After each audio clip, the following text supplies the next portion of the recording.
नमस्कार, मैं हूं कुमार चंदन। आप देख रहे हैं 99 न्यूज़ का डिजिटल पेज।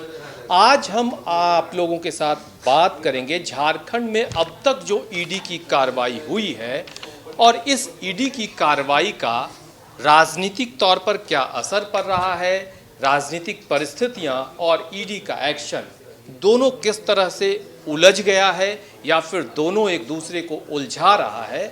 जो 6 मई 2022 को ईडी की कार्रवाई शुरू हुई थी, उससे जुड़ी अब तक की पूरी अपडेट हम आपके सामने रखते हैं। झारखंड में ईडी की कार्रवाई का सिलसिला 6 मई 2022 से जो शुरू हुआ है, कह सकते हैं कि ये सिलसिला अब तक अंतहीन है, या फिर इसको ऐसे भी कह सकते हैं कि ईडी की कार्रवाई लगातार जारी है।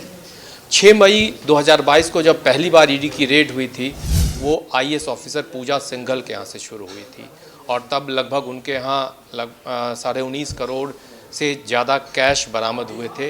इस मामले में उनके सीए की भी गिरफ्तारी हुई थी और बाद में लगभग 11 मई 2022 के आसपास पूजा सिंघल भी गिरफ्तार कर ली गई थी ईडी के द्वारा और अब तक लगातार इस मामले में पूजा सिंघल जेल में है। ये सिलसिला आगे बढ़ता है, ईडी की पड़ताल आगे बढ़ती है, फिर शुरू होता है साहेबगंज अवैध माइनिंग से जुड़ा हुआ मामला। ईडी अपने पड़ताल में कहती है कि साहेबगंज में लगभग 1000 करोड़ से ज़्यादा के अवैध माइनिंग हुए हैं। हालांकि अब तो वो आंकड़ा हाल फिलहाल में 1250 करोड़ के आसपास तक पहुंचता हुआ दिखाई दे रहा है। ईडी इसमें जांच पड़ताल अपने तरीके से कर रही है, सीबीआई भी अब उस मामले की पड़ताल कर रही है। ये सिलसिला और आगे थोड़ा बढ़ता है, फिर इस मामले में जो सीएम के प्रेस सलाहकार हैं उन तक भी कार्रवाई होती है। ये सिलसिला और आगे बढ़ता है, यानी कि लगातार अभी जो ताज़ा स्थिति है, हाल फिलहाल में मुख्यमंत्री के प्रेस सलाहकार के यहाँ ईडी की रेड, मुख्यमंत्री के करीबी बताकर विनोद सिंह नामक व्यक्ति के यहाँ रेड, साहेबगंज डीसी के यहाँ ईडी की रेड, तो ये प्रक्रिया लगातार जारी है। इसी मामले में लगभग 2023 में ही जो सीएम के विधानसभा के प्रभारी थे पंकज मिश्रा, उनकी भी गिरफ्तारी होती है और वो भी अभी तक पुलिस की गिरफ्त में, ईडी की गिरफ्त में है, जेल में अभी तक वो हैं और इस मामले में लगातार मामला पूरा उलझता जा रहा है। इसी मामले में अगर हम याद करें तो लगता है नवंबर 2022 को अवैध माइनिंग से जुड़ा एक लगभग 18 से 20-22 डिसमिल का एक मामला है और उस मामले में मुख्यमंत्री हेमंत सोरेन को ईडी सम्मन भेजती है। पहले सम्मन पे वो नहीं जाते हैं, लेकिन फिर दूसरे सम्मन पे वो ईडी कार्यालय जाते हैं। लगभग उनसे ईडी कार्यालय में 10 घंटे से ज़्यादा पूछताछ होती है। पूछताछ के बाद देर रात लगभग वो हम याद करें तो लगभग नवंबर 2022 17-18 नवंबर के आसपास का मामला है। देर रात फिर कल्पना सोरेन भी ईडी दफ्तर पहुंचती हैं, उनको भी उस मामले में बुलाया जाता है। कुछ कागजी कार्रवाई के बाद फिर उनके साथ मुख्यमंत्री बाहर आते हैं, लेकिन ये मामला यहीं नहीं थम रहा है। एक और अन्य मामले में, ज़मीन से जुड़े मामले में ही, ज़मीन की गड़बड़ी से जुड़े मामले में ही, जिस मामले में आईएएस ऑफिसर छवि रंजन फ़िलहाल ईडी की गिरफ्त में हैं, विष्णु अग्रवाल ईडी की गिरफ्त में हैं, एक सीईओ हैं वो इसी मामले में ईडी की गिरफ्त में हैं और ये मामला लगातार चल रहा है। ईडी लगातार पूछताछ कर रही है। ये सिलसिला एक बार फिर, यानी कि ज़मीन से जुड़ी गड़बड़ी का मामला फिर सीएम आवास तक पहुंचता है, मुख्यमंत्री हेमंत सोरेन तक पहुंचता है। ईडी मुख्यमंत्री को सम्मन देती है, 1 सम्मन, 2 सम्मन, 3 सम्मन, 4 सम्मन, 5 सम्मन, 6 सम्मन, 7 सम्मन, 6 सम्मन तक में तो लगातार ईडी अपने हिसाब से मुख्यमंत्री को सम्मन देकर और पूछताछ के लिए बुलाती रही। मुख्यमंत्री के तरफ से भी कानूनी तौर पर निपटना शुरू किया गया। इस मामले में सीएमओ की तरफ से एक प्रतिनिधि लगातार ईडी ऑफिस जाकर एक लिफाफा में रिटन जवाब देते रहा। पहले सम्मन में इस मामले में ईडी के सम्मन पे ही सवाल उठा दिया गया और कहा गया कि ईडी का जो सम्मन है वो ही अवैधानिक है और इस मामले में मुख्यमंत्री ने पूरे मामले में कानूनी रुख अख्तियार किया। कोर्ट में इस मामले को ले जाने तक की बात कही, कोर्ट गए भी। तो इस तरह से 6 सम्मन तो ऐसे चला। 7वें सम्मन में ईडी ने मुख्यमंत्री को बाकायदा ये कहा कि मुख्यमंत्री जी आप ही बताइए कि आपसे ईडी 2 दिनों के अंदर कहाँ पूछताछ कर सकती है, यानी कि समय भी आपका, जगह भी आपका, ईडी के लोग जाएंगे और आपसे पूछताछ करेंगे। 2 दिनों की मोहलत दी जाती है, लेकिन उस 7वें सम्मन पे भी मुख्यमंत्री की तरफ से 2 दिनों तक कोई जवाब नहीं दिया जाता। लगभग उसके चौथे दिन सीएमओ से एक प्रतिनिधि जाता है और वो फिर एक लिखित जवाब ईडी ऑफिस में रिसीव करवा देता है।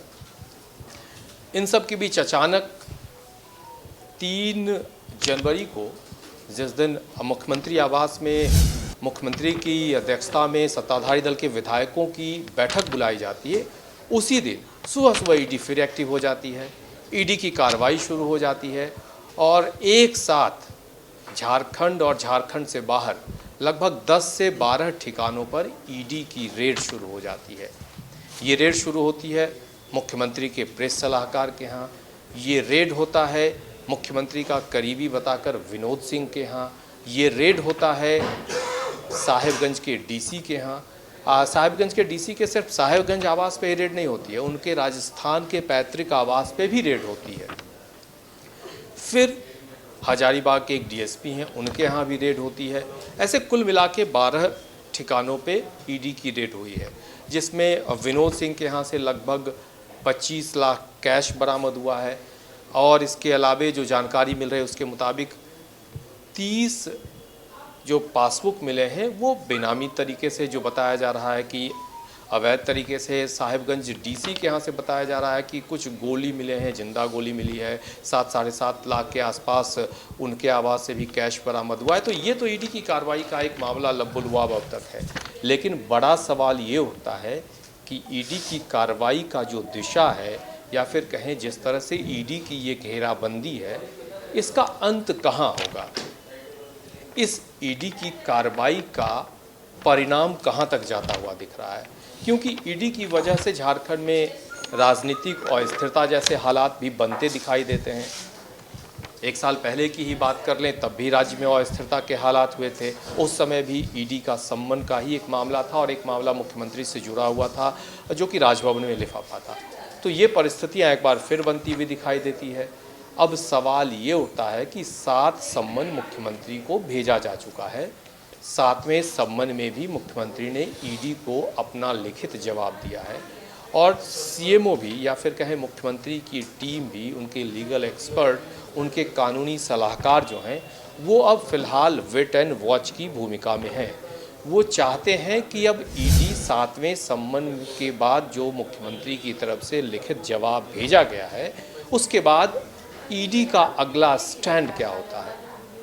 हर क्रिया के बाद प्रतिक्रिया होती है, विपरीत प्रतिक्रिया होती है, तो स्वाभाविक है कि ईडी की जो प्रतिक्रिया होगी, ईडी की जो क्रिया होगी, उसी के अनुरूप राज्य में एक बार फिर प्रतिक्रिया देखने को मिलेगी।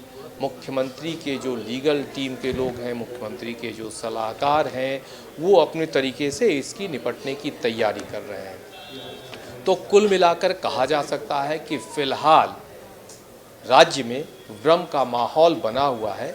भले ही इसको लेकर हर तरफ से कहा जाए कि सब कुछ ठीक है, मजबूती से निपट लेंगे, लेकिन निपटने के पीछे जो रणनीति बन रही है, उस रणनीति की चाल सतह पर फिलहाल दिखाई नहीं दे रही, या फिर यूं कहें कि जो सत्ताधारी दल के लोग हैं वो वेट एंड वॉच की भूमिका में आ गए हैं।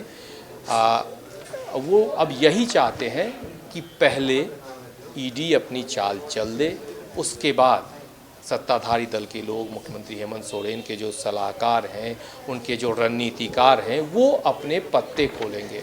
तो सबकी निगाहें इस बात पर है कि पहले अपने पत्ते अब कौन खोलेगा। राज्यपाल फ़िलहाल झारखंड से बाहर हैं। 3 तारीख को ही जब बात हो रही थी कि मुख्यमंत्री आवास में विधायक दल की बैठक बुलाई गई है, उस दिन भी कई तरह की बातें आ रही थी और उससे एक दिन पहले ठीक शाम 7 बजे के आसपास राज्यपाल यहाँ से चेन्नई के लिए रवाना हो जाते हैं। तो राज्यपाल अब 8 तारीख को झारखंड लौटेंगे, लेकिन बीजेपी भी इस दौरान हमलावर है। बीजेपी भी राज्य सरकार पे हमलावर है, पूरी तरह से हमलावर है। बीजेपी के जो प्रदेश अध्यक्ष हैं वो राजभवन चिट्ठी लिख रहे हैं, जो सूबे की हालात है उसको लेकर उनका सीधे सीधे आरोप राज्य सरकार पे दिख रहा है। तो फिलहाल परिस्थिति कह लें, स्थिति कह लें, वो यही है कि राज्य में सत्ताधारी दल के लोग ईडी के अगले एक्शन को लेकर वेट एंड वॉच की भूमिका में है और बीजेपी फिलहाल इस पूरे सीन को वॉच कर रही है। बीजेपी भी अपने रणनीति को उसी अनुरूप बनाना चाहती है। तो कुल मिलाकर हालांकि इन सब के बीच ये कह सकते हैं कि जो गांडेय विधानसभा की सीट 1 तारीख से खाली हुई है, तो इसे नहले पे दहला मुख्यमंत्री हेमंत सोरेन का ही माना जा रहा है कि उन्होंने एक ऐसी चाल चली है जिससे उन्होंने अपने विरोधियों को भ्रम की स्थिति में डाल दिया है। अब तक का जो ताज़ा ईडी की कार्रवाई की बात कर लें या जो राजनीतिक हालात राज्य में है, लब्बो लुआब फिलहाल यही है और सबको इंतजार है कि पहला पत्ता कौन खोलेगा। राज्य के हालात, ईडी की कार्रवाई, सियासी उथल पुथल, यानी कि जो अब तक की जो स्थिति है उसका एक विस्तृत रिपोर्ट हमने आपके सामने रखने की कोशिश की है। इससे जुड़ी हर अपडेट या फिर यूं कह लें कि पल पल की खबर हम आप तक पहुंचाते रहेंगे। ये हमारी जिम्मेदारी है कि हम हर खबर से आपको अपडेट करते रहें। फिलहाल हमें दीजिए इजाज़त, हमारे चैनल को लाइक और सब्सक्राइब करते रहें। कमेंट बॉक्स में अपना कमेंट भी ज़रूर दें कि और किस तरह की अपडेट आप जानना चाहते हैं, समझना चाहते हैं। हम बारीक से बारीक विश्लेषण आप तक पहुंचाते रहेंगे। फिलहाल मुझे दीजिए इजाज़त।